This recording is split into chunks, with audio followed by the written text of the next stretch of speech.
China में भी lockdown हो गया, उधर भी वायरस बढ़ गया पूरा। बीजिंग बीजिंग पूरा लॉकडाउन कर दिया, बीजिंग सिटी। वायरस नहीं है बल्कि बोल रहे थे वो लोग, ये सब छुपा रहे थे, एकदम बढ़ गया कहते उधर भी। बढ़ते ही पूरा लॉकडाउन कर दिया चाइना। बीजिंग पूरा सिटी लॉकडाउन हो गया चाइना में। चाइना नहीं, बीजिंग लॉकडाउन, बहुत बड़ा सिटी है।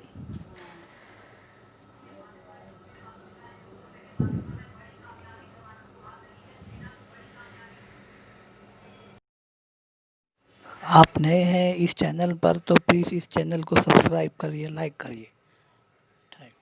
Thank you. ये बात दुरुस्त है कि भारत और चीन के दरमियान 1962 में जंग हुई और 67 में शदीद झड़पें हुई।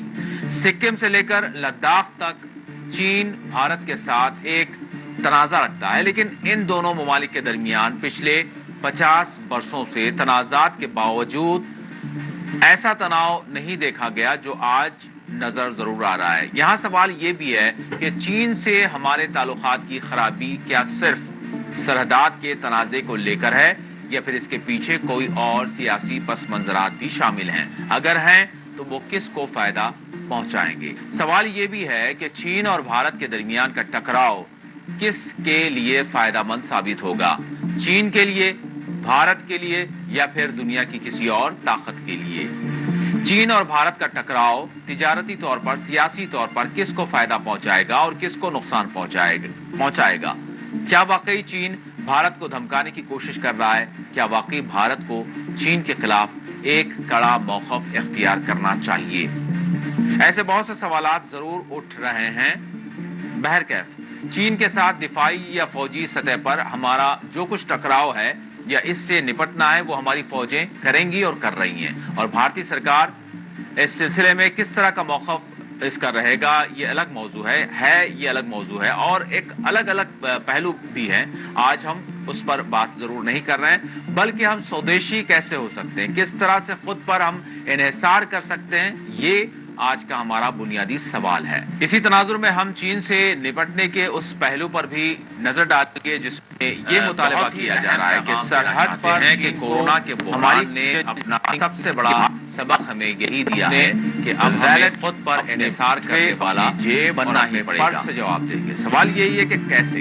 इसका जवाब आज के खुसूसी इस प्रोग्राम में हमारे मौजूद मेहमान जनाब सोनम वांगचू साहब से हम जरूर लेंगे, लेकिन इससे पहले पेश है एक छोटी सी रिपोर्ट। सब तक हालिया दिनों वजीर आजम नरेंद्र मोदी ने अपने बहुत महत्वपूर्ण संदेश भी देना चाहता हूं। साथियों, कोरोना संकट ने अपना सबसे बड़ा संदेश, अपना सबसे बड़ा सबक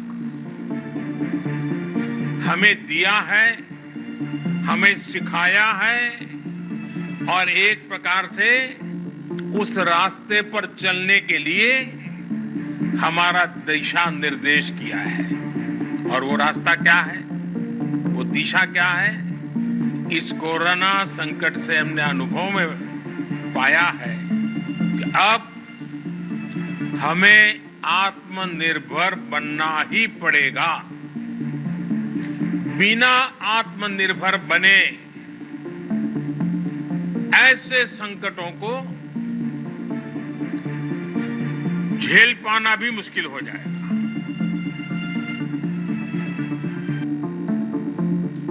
खुद पर इन्हिसार के वजीर आजम के नारे ने यह वाज़ेह पैगाम दे दिया है कि अब हम ऐसा भारत चाहते हैं जो अपने ही मुल्क पर ज्यादा से ज्यादा इन्हिसार करे, मैन्युफैक्चरिंग करे, पैदावार बढ़ाए, खुद इस्तेमाल करे, बल्कि आने वाले दिनों में अपने एक्सपोर्ट को भी बढ़ाए।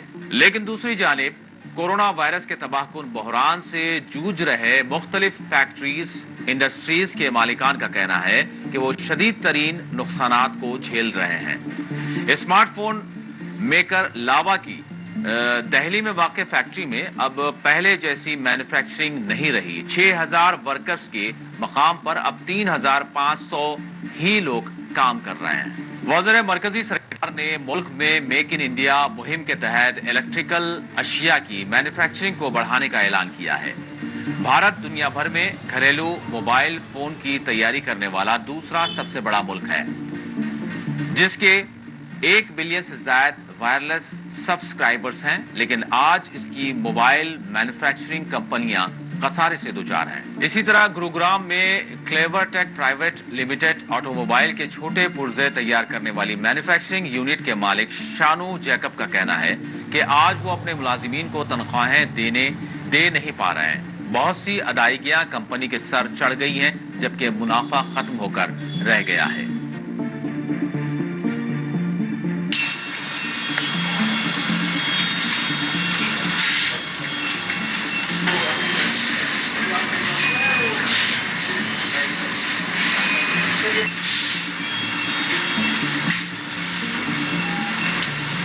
Before lockdown, we were operating with total 3,500 people. Now we are operating with 600 people. We got permission for 600. So before lockdown, we used to produce around 60,000 phones in a day. Now we are producing around 15,000 phones in a day.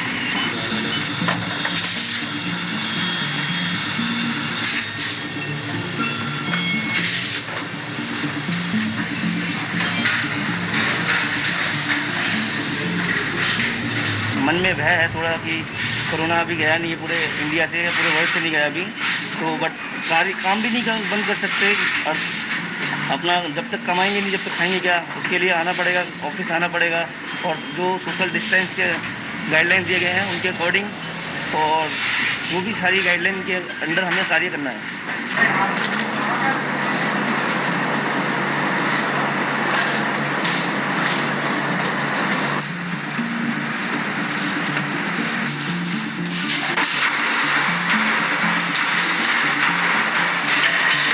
Right now we are using only 20% of the manpower, and secondly we are facing a lot of problem for financial. We are not getting the payment, as well as we have almost 15 to 20 lakhs inventory. Yeah, and we have to give this what do you call that, for the wages for the workers, and basically it is a very difficult time for us. लेकिन इसी दरमियान चीनी मसनूआत की boycott की भी मांगे शुरू हो गईं। लोग सोशल मीडिया पर हो या अपने खामोश एहतजाज के जरिए मांग कर रहे हैं कि भारत को स्वदेशी बनना होगा।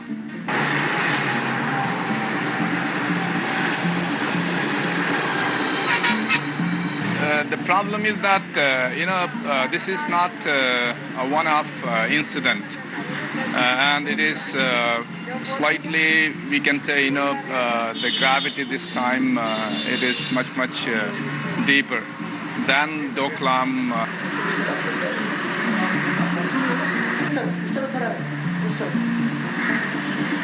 एक प्रोडक्ट सब लोग हाथ में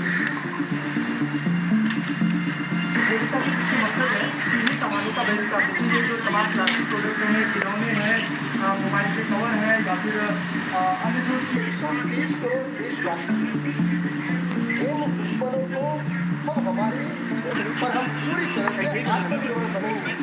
अगर हमारे एक बाजार पर कब्जा किया जाए सस्ते सामानों के लिए और ये समूचे देश को संदेश है कि हम हमारे देश के फौज के साथ खड़े रहें और देश के फौज के साथ खड़े रहते हुए हम चाइनीज प्रोडक्ट को बॉयकॉट करें।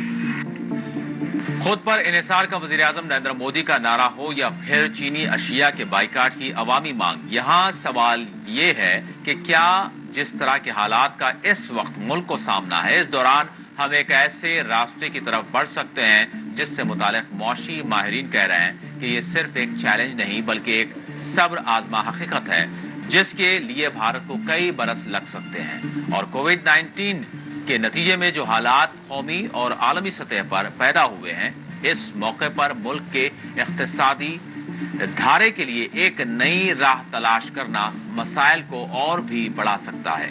इस सिलसिले में जुबैर अहमद बीबीसी में एक जायजा पेश करते हैं जिसके तहत भारत में गुज़िश्ता बरस बाहमी तिजारत की मालियत तकरीबन 90 अरब डॉलर थी, जिसमें तकरीबन 2/3 हिस्सा भारत में चीनी दरआमदात का था।